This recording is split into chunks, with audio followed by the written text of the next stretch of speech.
गांव में जाना बहुत कम हो पाता है, जबकि गांव हमारी जड़ है। हमारी जड़ें, हमारी जो संस्कार हैं वो हमारे गांव में ही हैं, आज भी जिंदा है।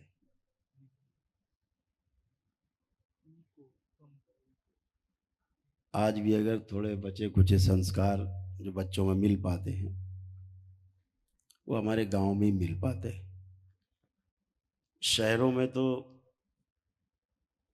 संस्कारों का बहुत बुरा हाल है, अभाव हो गया है। माता पिता चाह के भी न तो स्वयं संस्कारी बन पाते और ना आगे बच्चों को संस्कारी बना पाते।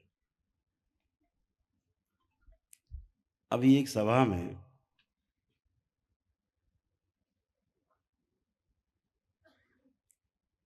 हिंदुओं के जो महागुरु हैं शंकराचार्य जी ने आमंत्रित किया था हमें।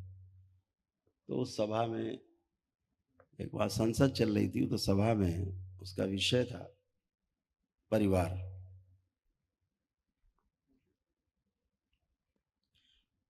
परिवार एक बहुत सुंदर शब्द है।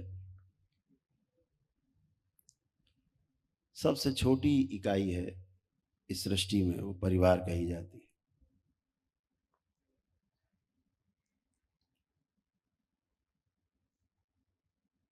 आज सबसे बड़ा संकट परिवारों पर है, तो वहां पर भी यही विषय था कि परिवार के विषय में कुछ चर्चा की जाए संसद में। तो सभी लोगों ने अपने अपने जो विचार जो भी हैं, आज की समस्याओं को परिभाषित किया अपने अपने शब्दों में।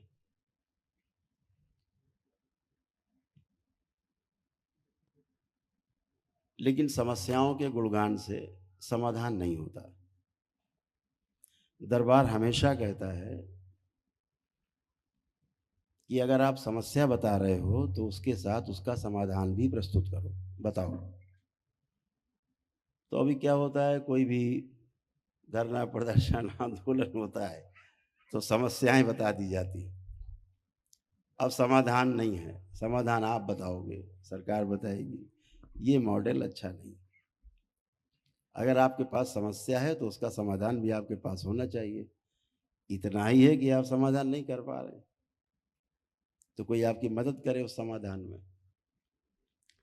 तो समाधान के बगैर समस्याओं का गुणगान करना, समस्याओं को और बढ़ाना है। लोगों में ऐसी खराब स्मृतियां फैलानी है कि भाई हम तो मर रहे हैं, तुम बचो, तुम भी मर जाओगे।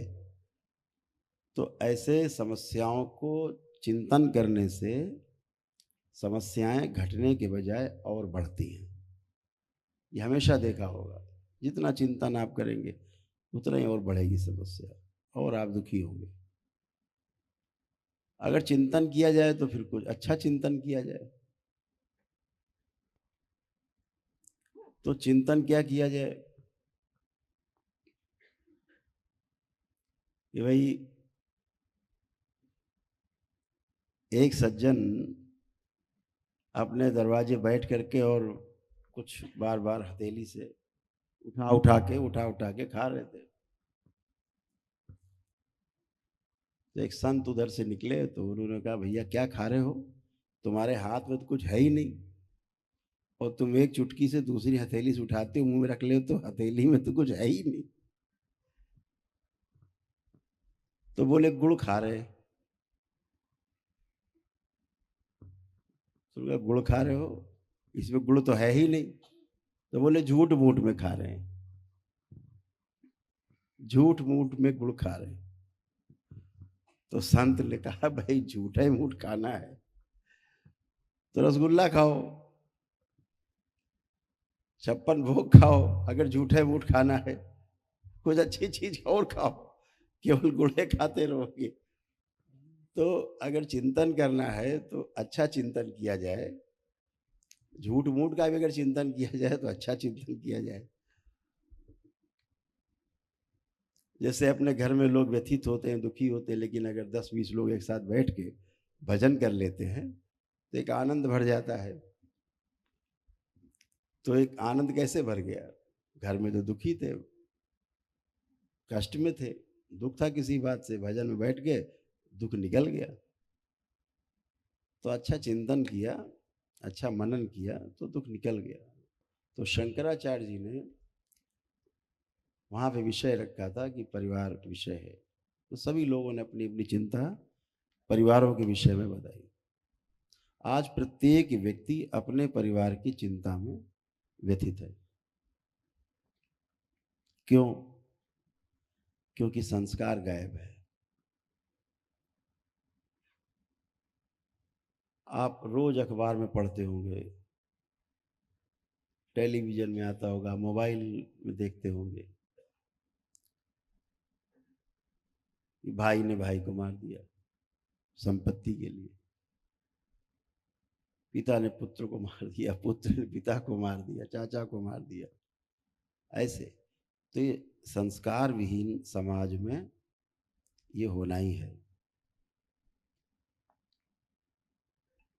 परिवार में इस प्रकार के संकट आए कहाँ से, जड़ कहाँ है? तो किसी ने किसी को जड़ बताया, किसी ने किसी को बताया, सबने अपने अपने विचार रखते ही हैं लोग। लेकिन अगर असल में देखें तो समस्या परिवार नहीं है, समस्या हम स्वयं होते हैं। समस्या की जड़ स्वयं में होती है।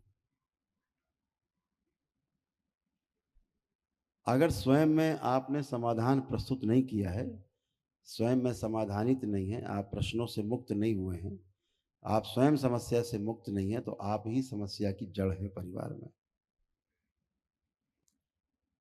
समस्या से ग्रस्त व्यक्ति समस्याएं ही दे सकता है परिवार में। दुखी व्यक्ति दुखी करेगा, सुखी व्यक्ति सुखी करेगा, चाहे परिवार में हो चाहे समाज में हो। तो ये समस्या जो समाधान के रूप में दरबार कहता है कि समाधानित हो, समाधान प्रस्तुत करो, अपने आप को समझो, पहले अपने आप को संवारो, अपने आप को सुधारो, अपने आप में संस्कारों में ढालो अपने आप को। परिवार का मुखिया अगर संस्कारों में ढलता है तो पीछे की जो पीढ़ी है उसका आचरण उसमें आ ही जाता है अगली पीढ़ी में, ये निश्चित है। संस्कार कब आ जाते हैं बच्चों में, देखते देखते परिवार में पता नहीं लगता। तो परिवार के